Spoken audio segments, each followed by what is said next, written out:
Hello, everyone. This is Auto Asphyxiation. This is Lark. And Kimberly.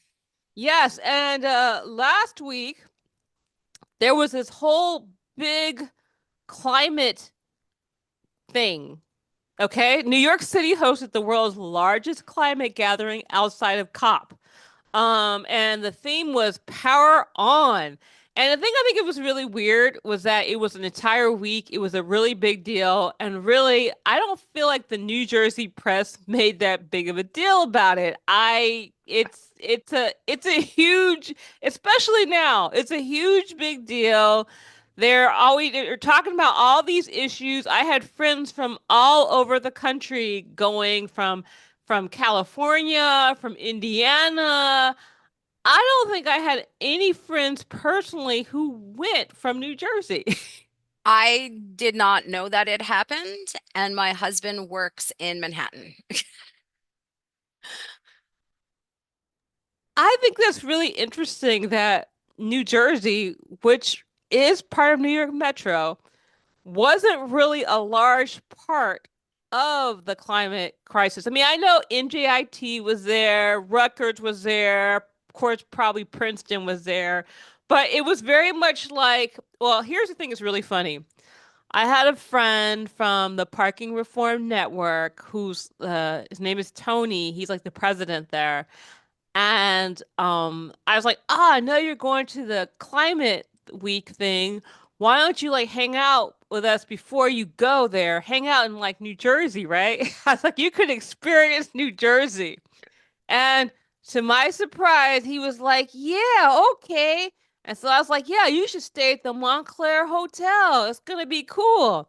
So we went to he stayed at the Montclair Hotel and he said, "Oh, it's nice. It's beautiful." And I was like, "Oh, I knew it would be, right?" We went, we drank a lot, we had a good time. And then he tried to get to New York on a weekend. What do Oh, you think happened? did he try to drive into the city on No, the no, weekend? no, no, because he doesn't drive. He's about parking reform, so he hates parking, so he hates driving. So he wasn't driving there, but he's as you I don't know if our listeners understand, but Montclair is literally 20 minutes away from New York from Manhattan by public transit. We have a heavy rail, we have buses, there's also the path, we're essentially like Kimberly and I are actually closer to Manhattan, which is like the heart of New York City, than people in Brooklyn and Queens. I know they don't want to hear that, but it's really the truth. We're It, actually we can get there quicker and we're physically closer than clearly than Queens definitely, and then especially East Brooklyn. Like, they take we can get to work before they can if we're in Manhattan. I can get to Greenwich Village before anybody in Brooklyn. I'll have like some kind of competition. I don't know if there's some kind of competition to show how quickly you can get to New York City, but I'm close to New York City, okay?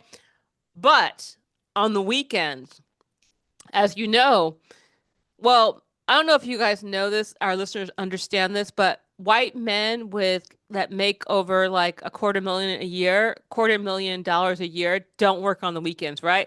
So there's no reason for the bus to run on the weekends. So my friend Tony tried to get to to the climate crisis week, sorry, the climate week event in New York in Manhattan. And what happened was the bus stopped running. It just didn't run, did not show up. Also, as you know, in Montclair, the train only goes to like I think Bay Street because Upper Montclair doesn't want to hear the sounds of the trains on the weekends. So the train does not come. Also, the path it was path is usually like my go-to. I view the path as a reliable, the most reliable way into Manhattan for me. But that happened to be the weekend that the path skipped Newark. So my friend Tony had to literally Uber to New York from Montclair Oh my goodness. during Climate Week. which I thought was, I mean, I don't know how irony works, but I felt like if irony worked the way Alanis Morissette says it does, if we're using the Alanis Morris Morissette. Generation X meaning of ironic, what happened to Tony not being able to get to New York City during Climate Week when essentially that was our whole thing was talking about climate crisis. I even interviewed him and talked about like the climate crisis and everything. And he couldn't get to New York by public transit on the weekends because typically like white men who have professional jobs don't want to go to New York on the weekends, which I think is kind of weird. I guess they want to have kids, not the young ones, but the ones that are like middle aged, but like little. I want to say they have little pooches, but I don't know if rich guys have pooches anymore because they probably also take that drug so that they can get skinny, right? Oh, they're probably on the Ozempic. Yeah, they're Yeah, even though probably, they yeah. talk about like women, they talk about us like, you should be natural. Mm, Like, have you guys been to Wall Street? Do you think anybody in Wall Street looks natural? I mean, I swear to God, they do not look natural. I am my I would like to go into aesthetics nursing in the future, and there is a lot of aesthetics that men take. Cis het white men are very into all sorts of injectables for their different parts. You know what? I was laughing because I'm like, I thought you were talking about like, oh, oh, yes, that's true. That is true. So, anyway, so climate crisis, like that climate week is they had the whole thing was power up, okay, or power on. So the whole theme was about clean energy, clean buses, like electricity and all this stuff. And I kind of think like, you know, I think about New Jersey Transit and I think about how they were fighting for congestion pricing. And I'm in my head, I'm like, why do you think New Jersey is fighting against good public transit? I mean, all the time, the intra transit, because another problem we have in New Jersey is that we can get to Manhattan, but we've talked about this before, but I can't get to Kimberly's house and she can't get to mine really without we could ride our bikes there, but of course to each other's houses. But it's so much traffic, it's so dense. We have no bicycle infrastructure because essentially we have no movement, or they call it okay. There's the nonprofit world, and then there's the movement world. We have no part of bicycle advocacy that's trying to get urban cycling off the ground. Essentially, it's like let's ride our bicycles in the park, except for it's illegal to ride your bicycle in the park in New Jersey. We So, have to have very special paths through the woods that only bikes can be on. That's it. oh yeah, I forgot. Except for the Greenway. That thing. Which in New York, oh my God, it makes total sense. In New York, the Greenway is amazing. But in New Jersey, to spend all your time on the Greenway when we can't even ride our bike to Penn Newark when we're 5 miles away without risking our lives. Oh, and now Bloomfield, the city of Bloomfield, wants to put a law that says that you can't ride your bike on the sidewalk. So essentially, they don't want to put any bike infrastructure up and they don't want you to ride your bicycle on the sidewalk. So I guess they just want you to get run over so you can stop bothering about bicycle infrastructure. That's the goal. What do you think, Maybe Kimberly? maybe that is the goal. Maybe that is the goal. If we just silence the people that want these things, then I didn't even know you could still ride your bike on the sidewalk in Bloomfield because I don't think you can in East Orange or Newark. No, you're not supposed to. Just like you're not supposed to ride your bike through the park. There's all these things you're not supposed to do, but it's kind of like it's weird. You're also not supposed to double park your car. But it seems like in New Jersey, that seems to be like a suggestion, not really an actual law that people follow. That is a problem, and it is a real big pet peeve of mine. I would like to buy a pink tow truck and just tow people Not maliciously, I would just merely tow them to an open space because they're usually like 5 feet away from an open space. So, No, that's the thing is so infuriating about double parkers in New Jersey because there will always be a space literally right there, like literally 5 feet away, but they would rather just block everyone. And just kind of just have the lights. I think we should have a thing called rat them out, and so we could rat out double parkers and like get rewarded. Okay, I hate like the whole idea of like punitive consequences and like working with like the police department, but you know what? In this case, I just can't stand them. I mean, in LA, there's no way this would happen because we would just oh, we can't talk about stuff like that anymore because we don't want our show to get taken off the air. oh, no. Well, it might we should look into how they combated that in New York City in the 70s and 80s because that was a huge problem in New York City in the 70s and 80s. Like there you couldn't get down even some of the widest streets in the Bronx sometimes. I remember like trying to navigate in my dad's big old like Dodge Dart and you couldn't get down some streets because there were double parkers everywhere. And they seem to have squashed it largely. And I'm curious as to how, because I don't think tickets work. I wonder how they did that. Um, well, I know that there has been like 16, well, I think within the year or so, there's been 1,600 outages at New Jersey Transit.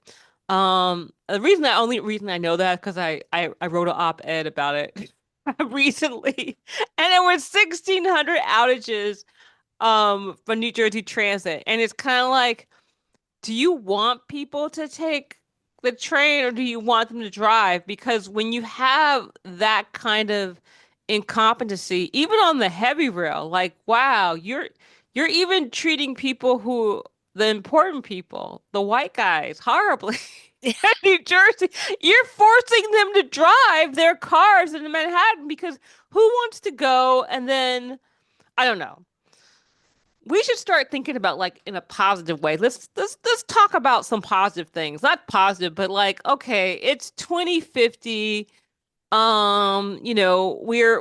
getting on a bus that's like electric. It has solar panels. Well, wait.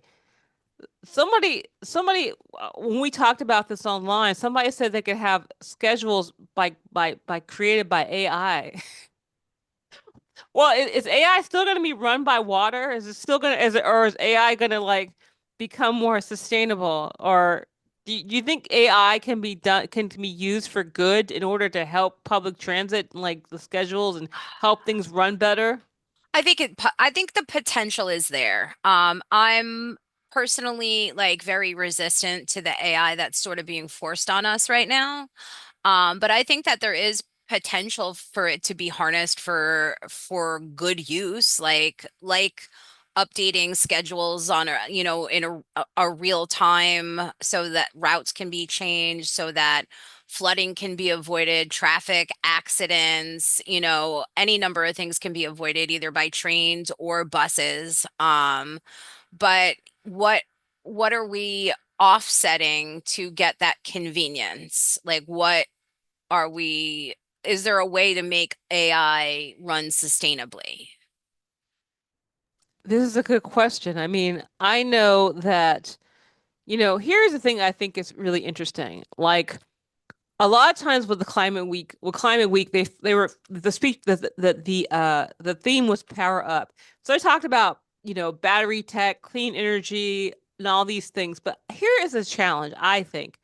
I think we think that we can do everything exactly the same and just make it greener. Like, oh, we can still have people going to work every day, 9 to 5. We could still have people driving all over the place. Like, I have to say that something really has horrible has been happening to me, Kimberly. I have had to drive my car. And when I was driving my car, it was really depressing because number one, I hate driving. Number two, I was driving in the middle of the day. Like, no, like I was driving during the time of school pickup Oh no. and all kind of double parking, all kinds of like traffic And then when I came home, it was like the streets were filled with people on bikes delivering food to people.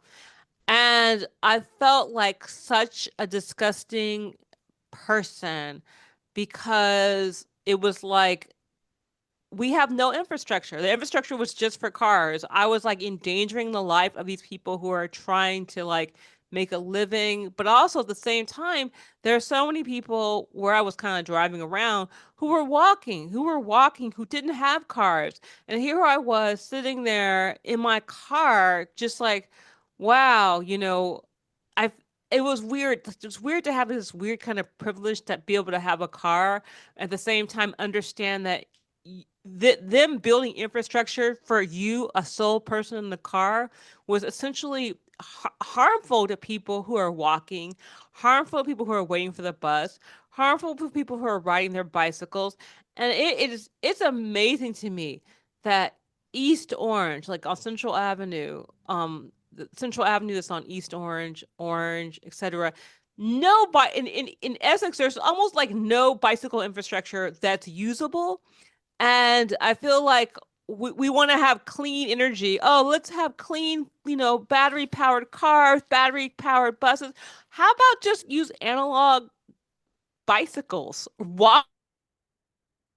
What happened to that? Why are we continuing to go, oh, how can we do this, but make it so that the market can continue to like, can continue to feed hegemony.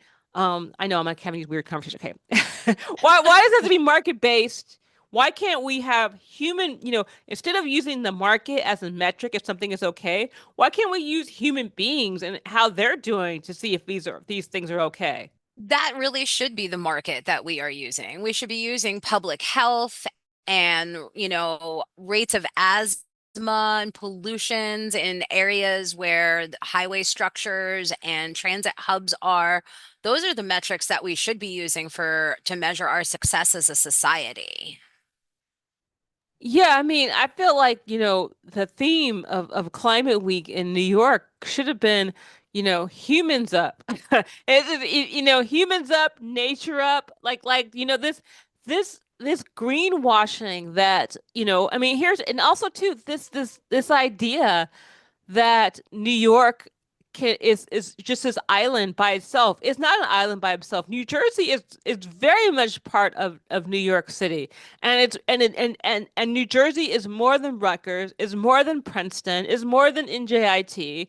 It's essentially New Jersey essentially grows New Yorkers. New Jersey has been the engine of New York for a very long time, from the time when the falls in New Jersey ran the plants.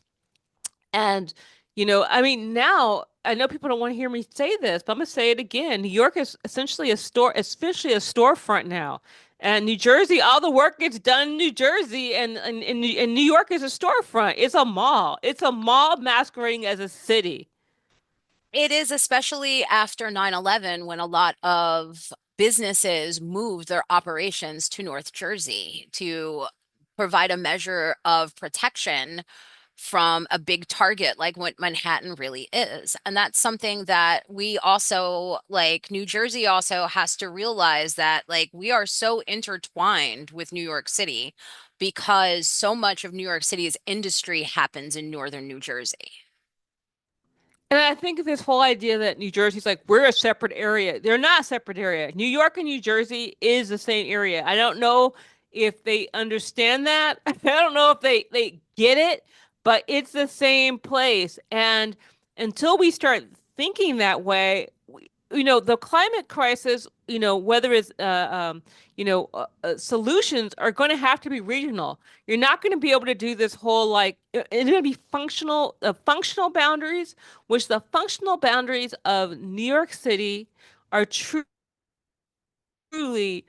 North includes North New Jersey. It includes North New Jersey. I understand that people don't want to understand that they don't want to like embrace that, but also New Jersey has to understand it is part of New York, but New York has to understand it is part of New Jersey. It's not one or the other. It's not like, oh, New York could just exist by itself or New Jersey can just exist by itself. Neither of them can exist without each other. And I don't understand what anyone with sense sees that. I mean, business sees that. The rich see that. The government see that. The power sees that. When you think about that gas line that we were talking about, no, on the on Nisi, and we know I don't know, I hope that people got in their comments, but we know that that's not even benefiting New York City, I mean New Jersey. That's benefiting New York. But do you, if it's going through New Jersey, then that means that somebody in New Jersey is signing off on it. So this whole idea that we're two separate things, it's or two separate entities. It's not a separate entity. It's part of us. And until we actually start working together instead of competing, um, and the climate week, I hope it starts to sometime. I hope next year it's in Newark or and Jersey City, because I don't understand why it's like, oh, we everything's gonna be Manhattan, et cetera, when New Jersey is an important part, an integral part of what happens in New York City. And New Jersey is an important part of the Eastern Seaboard and the overall economy, climate, public health. Like New Jersey is very, very important to that. And people really have to get it through their heads that climate doesn't know political boundaries. We all breathe the same air. We all drink the same water. So it doesn't matter where you live. The climate crisis is going to affect you regardless. Another thing I noticed about Climate Week, and then we'll probably start wrapping it up, is that they really did have, like, essentially they have the black people all on one panel where they're all together. They have the underserved uh climate panels, which I thought was just, are we really still doing, are we really still having segregated panels and segregated like conversations? Like, isn't what happens in Trenton, or here's what happens in Newark happens in Montclair. Why is Newark and Camden and Trenton in one panel? Why isn't Newark on a panel with Montclair or New York City? Why isn't Camden or maybe Trenton on a panel with Philadelphia? I don't understand this whole, like, we're just gonna put them all together and that way we can't say that we didn't talk about it, but you didn't talk about it. You talked about it in one little panel, and you have everybody segregated. Like, oh, the white guys, and they're handmaids. Because I'm sorry, if you have a panel and everybody is a white man and you're like the one sole woman or whatever on it, and you don't like bring up the fact that, hey, it's weird. Shouldn't we have panels that include the entire experience? Why do we have the real panels and then the whole like DEI panels? What is that? And I'm not even that, and of course I'm not talking about the fact that we should have everybody there, but it should be integrated. It should be mixed together. It shouldn't be DEI as a separate track than we call it then the climate, like, or sorry, the urban heat islands, or clean energy, or essentially when we were talking about black people or Latinos or like historically excluded, it shouldn't only be about green jobs. Like, what are you trying to say? Like, we don't want to work or something? Like, well, you could give you a green job. I'm only saying this because when I was in new school, someone actually told me that. One of the economists said, I have a dream to help people in the inner city get jobs, you know, green jobs. And I was like, have you, am I the only black person you've ever talked to in your life? So what do you mean that you're gonna, how are you, you're 12. What are you talking about? You're gonna But have a company and you're gonna have green jobs for black people who that are sounds like a unemployed. lot of buzzwords. Yeah. I was like, unemployed. He's like, that's what I'm gonna do because I think that's better than the basic income. And I was like, I wasn't even talking about basic income, man. Like, what do you, anyway, it was just wild to me. And I'm personally sick of it. I know it's like weird, but I'm personally sick of the whole segregated, like I don't know, panels and all this stuff. And also too, I'm also sick of the whole, like, focusing on electric vehicles rather than bicycles, focusing on clean energy rather than building in a way that makes more common sense. Like, no, you can't have sprawl. Like, oh, I'm going to have sprawl, but we're going to have green energy. It's going to work. So, That's it's more of that, and I feel like it's a very American kind of mentality. The individual, I can still have all of my personal luxuries, like, but the reality of it is that unless you're a billionaire with a bunker, you're gonna get affected by the climate wherever, regardless of where you live. Even if you live in a beautiful Bergen County McMansion on a hill, and you can pretend that you are upper middle class, like, but we all know that you're actually working class, and that's why you're working 70 hours a week and you never have time with your family. Like, your life would be easier if you lived a little closer to public transportation and were a little bit like more involved in your community. yeah, really, there's this whole like pretension of people who essentially live in Bergen because their parents died. I mean, let's be for real. Like you can't even afford to live there. And it would be better. You'd be better off living somewhere that did have public transit, that was closer together, that was connected to community, instead of pretending like you were like some gentry, um, from the antebellum period. Which Bergen had the largest amounts of slaves, enslaved people in New Jersey. I like to just say that just to remind them because they always like to forget that happened. They're like, but it's South Jersey that's racist. I'm like, I get it. South Jersey is racist, but just so you remember facts, Bergen had more slaves than Trenton. So just throwing it out Berg there. Bergen doesn't like to talk about it, but Bergen still has active Klan activity. Yeah, I could I kind of get that feeling. I would talk about it more, but anyway, that's another podcast under different names. Anyway, with that, is there anything else you'd like to say, Kimberly? I think that, like, I think that we can be positive about the climate crisis. I think that we can be positive because we can look at this as an opportunity to build community and to enrich our communities and to bring people closer together and to not being so isolated and individual, because that's really killing us as a species. And with that, go make some friends. Um, have some orgies. No, no, I'm sorry. Go make some friends. Have coffee with people.